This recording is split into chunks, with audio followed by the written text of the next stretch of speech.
The Lord be with you. A reading from the Holy Gospel according to Mark.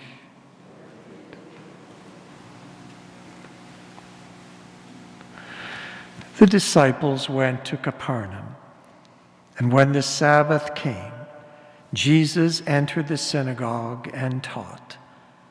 They were astounded at his teaching, for he taught them as one having authority, and not as the scribes. Just then, there was in their synagogue a man with an unclean spirit, and he cried out, "What have you to do with us, Jesus of Nazareth? Have you come to destroy us?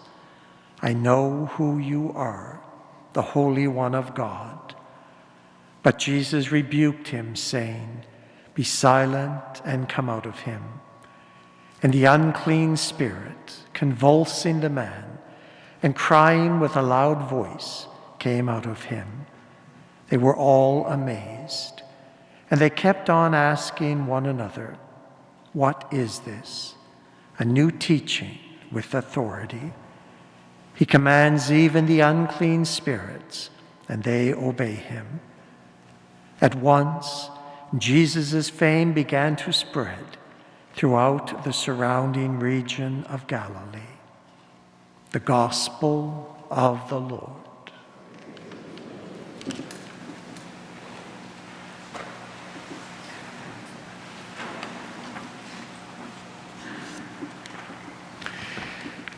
Through the beginning of John's Gospel, the authorities in Jerusalem send interrogators out to John the Baptist to ask him who he is. They ask, "Are you the Messiah?" And he says, "I am not the Messiah." They ask, "Are you Elijah?" And he says, "I am not." And then they ask, "Are you the prophet who is to come?" And he answers, "No." When they asked him about the prophet who is to come, they were referring to a prophet like Moses, who is mentioned in today's first reading from the book of Deuteronomy.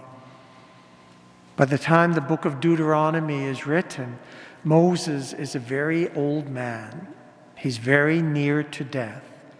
He has spent 40 years leading the Israelites through the desert. He has brought them to the very cusp of the promised land. But he's been told by God he himself will see the promised land from on top of Mount Nebo, but he will not be able to enter it. And so these are the words that he is speaking in that situation. And he reminds the Israelites that 40 years earlier, at the Mount Sinai, also called Mount Horeb, as it is in this reading, that they were terrified at the manifestation of God's presence on the top of the mountain, the flames, the fires, the earthquakes, and the noise of it. And they begged God to not make them go through this again. And then God, through Moses, makes a promise that he would send a prophet like Moses. "I will raise up for them a prophet like you from among their own kin. I will put my words in his mouth, and he shall speak to them everything that I command him." It is said in the scriptures that Moses looked upon God face to face as one person with a friend.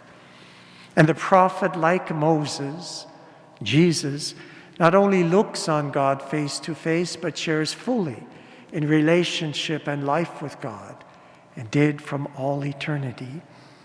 But also, like Moses, sharing in the human condition, is able to speak to the people in words that they can understand, speaking the words of God, but not with earthquakes and fire and all these terrifying phenomena, but speaking in simple human words.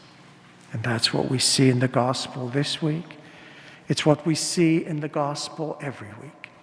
Jesus, the face of the Father, the Son of the Father, part of the eternal God, but also one of us, speaking to us in simple ways and calling us to follow after him and to be faithful to God.